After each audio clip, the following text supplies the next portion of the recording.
हाय, मैं जसपाल चौधरी बोल रही हूँ। पिछले पार्ट में हम बात कर रहे थे कि कहानी की किताब या स्टोरी बुक जो है वो उनका क्या रोल है, क्यों इम्पोर्टेंट है। तो आज हम कंटिन्यू करते हैं जैसे हमने कहा था।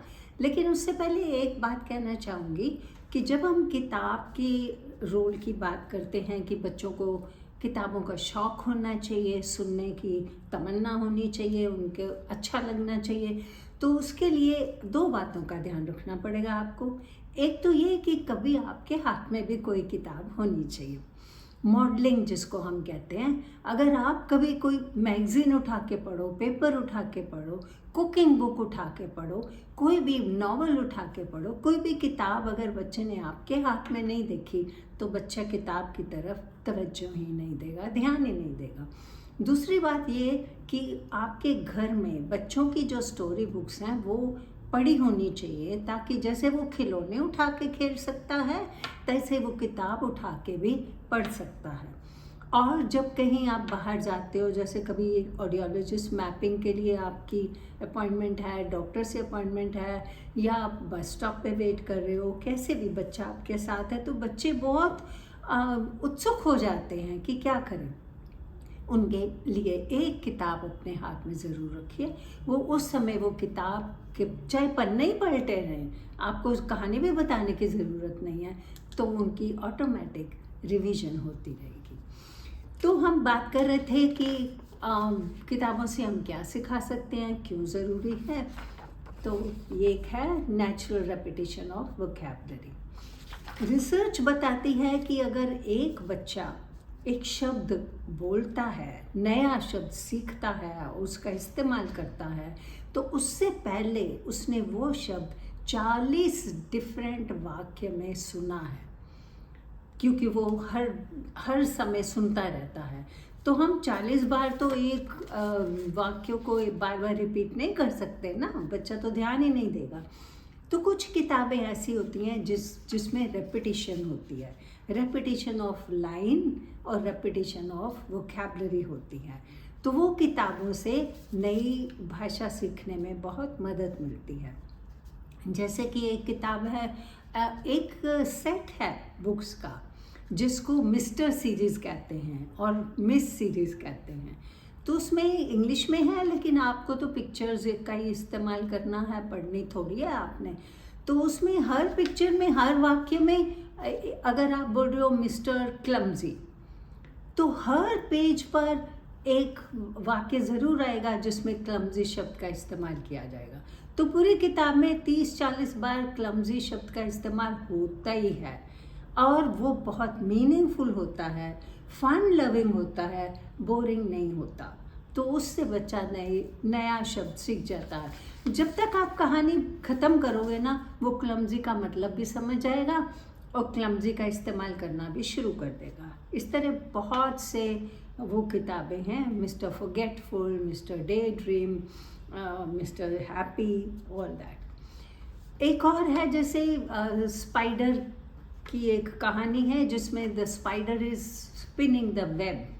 वो अपना एक जाला बना रही है और उसके पास अलग अलग जानवर आते हैं कि चलो घूमने चलेंगे, लेकिन वो बोलती है मैं तो जाला बना रही हूँ, मैं तो जाला बना रही हूँ। बार बार तो जाला शब्द रिपीट होता है। और जब आप नेक्स्ट पेज पर जाते हो तो आप बोलते हो एक तोता आया, उसने बोला चलो हम घूमने जाते हैं। तो स्पाइडर ने क्या बोला, मैं तो फिल इन द ब्लैंक्स। आप चुप कर जाओगे तो वो बोलेगा जाला बना रही हूँ, जाला बना रही हूँ, तो वो शब्द सीख जाते हैं। प्रॉब्लम सॉल्विंग स्किल्स एक एग्जेक्टिव फंक्शन है ब्रेन का जो बहुत इम्पोर्टेंट है और शुरू से बच्चों को इंडिपेंडेंट बनाता है, कॉन्फिडेंस देता है। हम बच्चों को अपने ऊपर ज़्यादा निर्भर नहीं रखते, उनको इंडिपेंडेंट बनाने के लिए प्रॉब्लम सॉल्विंग स्किल होनी चाहिए। अगर बच्चे में ये एग्जेक्टिव फंक्शन नहीं होता तो बच्चा रोना शुरू कर देता है। अगर उसका कोई काम नहीं होता उसकी मर्ज़ी के हिसाब से तो वो रोना शुरू कर देता है। लेकिन अगर वो खुद उसको संभाल सकता है तो नहीं रोएगा। तो अगर जैसे उसका जूता नहीं मिल रहा, आप उसको बोल रहे हो जल्दी जूते पहनो, हमको बाहर जाना है, उसका जूता नहीं मिल रहा, तो ये उसके लिए प्रॉब्लम सॉल्विंग है। एक तो मिल रहा है, एक नहीं मिल रहा, तो उसको खुद सोचना है कि अच्छा मैं यहाँ ढूंढता हूँ, अच्छा मैं यहाँ ढूंढता हूँ। अगर वो नहीं करता तो क्या करेगा, वो रोना शुरू कर देगा कि जूता नहीं मिल रहा, और आप फटाफट ढूंढ के उसके हाथ में दे दोगे। तो प्रॉब्लम सॉल्विंग स्किल हम शुरू से बच्चों को कहानी के थ्रू सुना सकते हैं। जैसे वापस हम वो कुत्ते बिल्ली की कहानी ले लेते हैं ताकि आपको समझ में आए। तो उसमें आप बोलते हो कि बिल्ली भागकर पेड़ के ऊपर चढ़ गई, कुत्ते ने बोला मैं तो इससे बदला लूँगा, इसको छोड़ूंगा नहीं। आप सोचो उसने क्या किया होगा। तो एक तो इमेजिनेशन आ जाएगी, एक उसका प्रॉब्लम सॉल्विंग आ जाएगा। प्रॉब्लम हो गया, अभी कुत्ते को तो भूख लगी है, उसको बिल्ली पे गुस्सा है, तो बच्चा बोल सकता है कि वो छुप गया, जब वो नीचे उतरेगी तो मैं उसको मारूंगा। या उसका खाना दूसरे दिन जब उसने डाला तो इसने जाके अपने पाँव से उसका खाना गिरा दिया, तो बिल्ली खाना नहीं खा सकी। तो ये प्रॉब्लम सॉल्विंग हो गया। Reading process with sight words, इससे किताबों से हम रीडिंग सिखा सकते हैं, रीडिंग शुरू कर सकते हैं। रीडिंग सीधा ऐसे नहीं होता कि बच्चा हर स्टोरी पूरी एक एक शब्द पढ़ के उसका मतलब समझ सकता है। प्री रीडिंग स्किल्स भी होती हैं, आपको थेरेपिस्ट ने बताया होगा, वो बहुत जल्दी स्टार्ट करनी पड़ती हैं। तो जैसे हमने कहा कि ये रीडिंग प्रोग्रेस कैसे होता है। साइट वर्ड क्या होता है? साइट वर्ड जनरली जो बच्चे हैं ना, वो अल्फ़ाबेट की शेप से समझते हैं। जैसे कि अगर आपने बच्चे के बैग के ऊपर उसका नाम लिखा है, उसकी वाटर बॉटल के ऊपर उसका नाम लिखा है, लेबल लगाया है, तो अपना नाम पढ़ना सीख जाता है। वो पहला जो साउंड है, पहली जो फोनिम वो देखता है, तो उसको वो उसका पैटर्न, उसकी शेप समझ लेता है कि ये मेरा नाम है। इस तरह आप रसोई में घर में जार रखते हो, उसमें लिखते हो कभी कभी ये नमक है, ये मिर्ची है, ये जीरा है। आपके जार में ये भी होता है, ये बिस्किट है, ये नमकीन है, ये मीठा है, ये चॉकलेट है। तो वो अगर आप लगा के रखेंगे तो जो थोड़े से बड़े बच्चे हैं वो उसको देखकर प्रिंट से समझ जाते हैं कि इसमें क्या है। तो स्टोरी से बहुत लेबलिंग सिखाई जा सकती है। पिक्चर से, हम पिक्चर से जो एक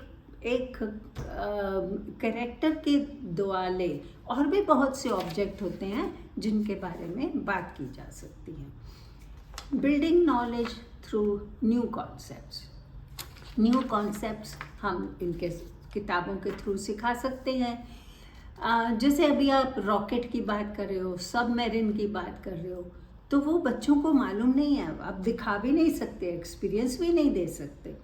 तो वो पिक्चर दिखाकर, उसके बारे में कहानी बनाकर, वो किताब से आप उनको नए नए कॉन्सेप्ट सिखा सकते हो।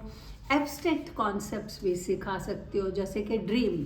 कभी आपके बच्चे ने आपके बोला आज मुझे ये सपना आया था, क्यों नहीं, क्या मतलब उसको सपने नहीं आते, लेकिन उसको वो कॉन्सेप्ट नहीं मालूम, तो आप स्टोरी से बता सकते हो उसको ये सपना आया, लेकिन जब वो उठा तो उसको पता चला कि ये तो सही नहीं है। तो बच्चे को सपने का भी कॉन्सेप्ट समझ में आएगा। ओके, तो इस तरह से हम बहुत सी बुक्स का इस्तेमाल करके बहुत से नई भाषा सीख सकते हैं। जैसे कि आपको पता है भाषा कितनी तरह की होती है?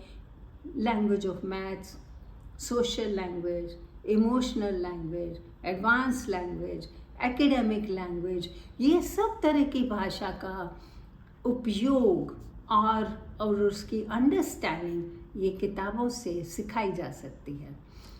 अगले पार्ट में ना हम ऐसे करेंगे, कोई भी किताब लेकर आपको उदाहरण से ये बताएंगे कि ये सब भाषा जो हमने मेंशन की है, इनका कैसे स्टोरी से या किताबों से सिखाया जा सकता है।